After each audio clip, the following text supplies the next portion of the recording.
Alamo, Falcon, Domingue, Rodrigue, Gonzalez in some areas, Alvarado, for example. And we think of Isleños and Spanish culture coming from a little bit of Texas. So Corvel, we don't think about that, but that was originally Corbella from San Antonio. Yeah, and in the Malagueño communities, you have other names like Romero, Segura, Miguez, Viator. My name is Wade Falcon, and I like to research all things dealing with Spanish Louisiana and our Spanish culture. In particular, the Spanish culture that exists within the Acadia and Acadiana region. I research the Spanish culture that is within our Acadiana region and how it influenced our families and our local culture and music and dance and food. I grew up in Lafayette Parish, actually, in the Scott-Dusson area. The first large immigration of the Spanish people in Louisiana happened in the late 1770s. There were a group of people that came right before and during the American Revolution from the Canary Islands, and they were known as Isleños. At roughly around the exact same time, other forces and political powers that be in Spain that owned Louisiana were interested in establishing a Spanish city. And so they also moved people from the mainland Spain to a place that we call New Iberia, Louisiana, and they are known as Malagueños. So Spain acquired Louisiana after 1763 as a debt repayment to the war that France had just lost. And so for a long time, they weren't quite interested in populating the territory because they didn't really know what to do with Louisiana. It was marshy, it was swampy, there wasn't gold, there wasn't silver. There were very little resources outside of maybe timber, woodland, and of course the Mississippi River, which had a lot of commerce, and the big town of, well, the city of New Orleans. So during this time frame, Spain is beginning to populate the southern part of Louisiana and for the most part fortify areas along the Mississippi River, in particular areas around New Orleans. So they had a presence here, but it was predominantly French at the time.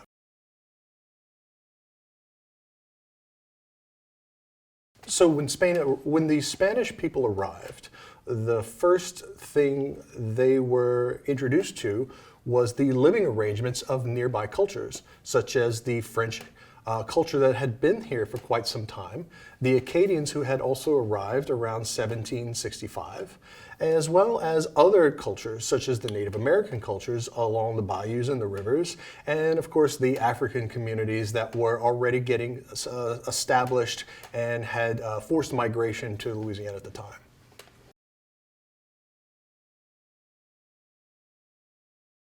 When the Spanish arrived in Louisiana, the agricultural aspect of Louisiana was far different than the arid climate and agriculture, let's say, in the Canary Islands or in southern Spain, where it's very dry, it has desert-like conditions, being very close to the Saharan desert. When they get to Louisiana, it's the complete opposite, right? It's humid, it's swampy, it's wet, it's full of timber, it's full of, so no longer could they raise vineyards, for example. No longer could they, what would be the food would be different. The crops would be different. The things that were grown in southern Spain and North Africa, such as we think of couscous, which is this cracked wheat. Well, when they get to Louisiana, it becomes cornmeal instead, and we refer to it as couscous, right? So there are some small direct correlations. They get here, and instead of being able to raise the same type of hogs and use sassafras and other types of things they were used to in Africa or North Africa, then all of a sudden they were making paella, and they were adding ham to it. And so it's one of the mysterious origins of what we refer to today as jambalaya, and it's the mixture of those two words, possibly. There's other origin stories for that as well.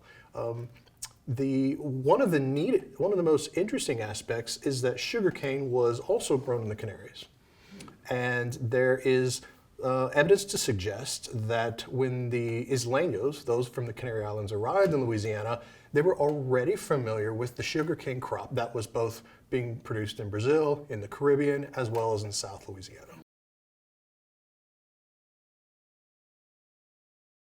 So when the Spanish do arrive, one of the things that the Spanish government has them doing is building up parts of New Orleans from the colonial French style.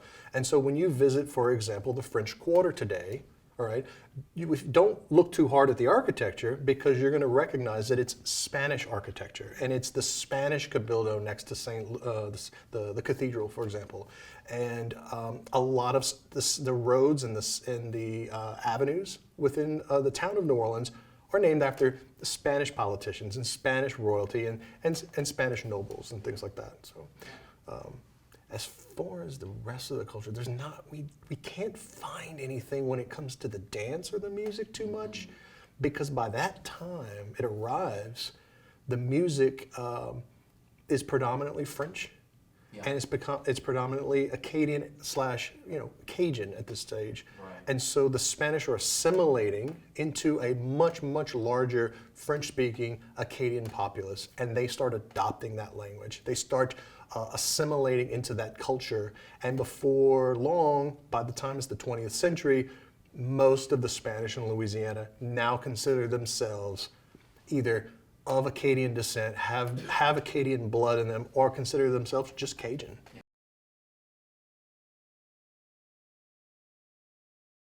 Absolutely.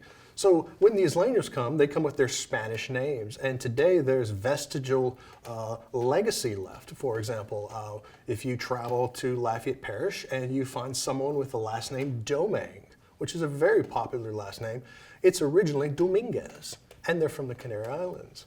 There are other names in the Malagano community, those in New Iberia, such as the family of the Villatoros, but you refer to them today as the Viatars. Right. So the other names that are also prominent would be Rodrigue. Other names that would be prominent would be Plaisance, which was originally Plasencia. Other names that you don't refer to as being Spanish, or maybe Romero and Alamo, although it means of the German, there's lots of Alamos in Spain.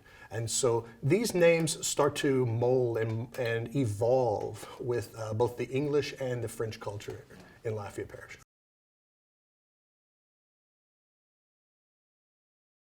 Lafayette Parish has some prominent Spanish heritage and legacy in it that seems very Acadian-like. For example, the very first commercial recording artist for Cajun music was Isleño. His name was Joe Falcon.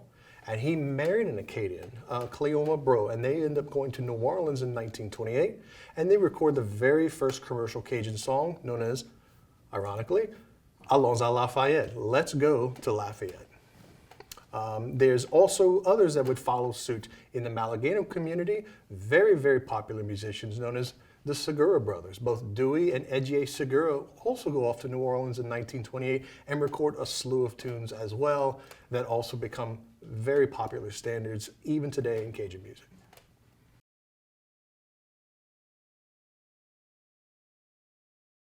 I think it always fascinated me as a child to understand why maybe my aunt and my uncle, they looked a different way.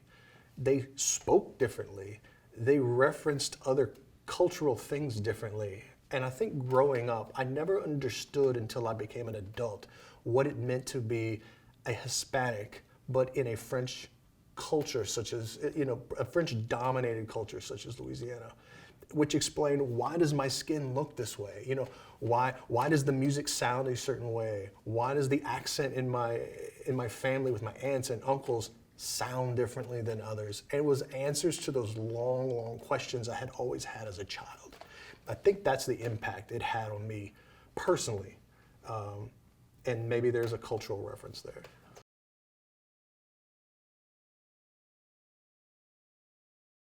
I think I would like the next culture to understand that assimilation into a broader society isn't always necessarily the best thing. And unique subcultures within a culture can really flavor, okay, the broader culture as a whole. And I think that leads to a broader acceptance worldwide. And if we talk about global peace, we're really talking about global cultural acceptance of microcultures around the world.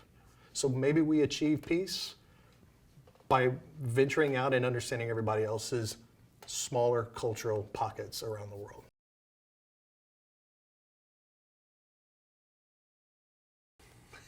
Nothing, nothing particular. I don't know if I had one. Could be a burger. Oh, good Lord. Geez, as a child, I really couldn't tell you. Honestly saying, I have no idea. What do you like to eat now? Man, I like barbecue. I like grilling and smoking meats and things like that. I do a lot of that at the house, and so anything to get me outside. If I'm cooking outside, I'm happy.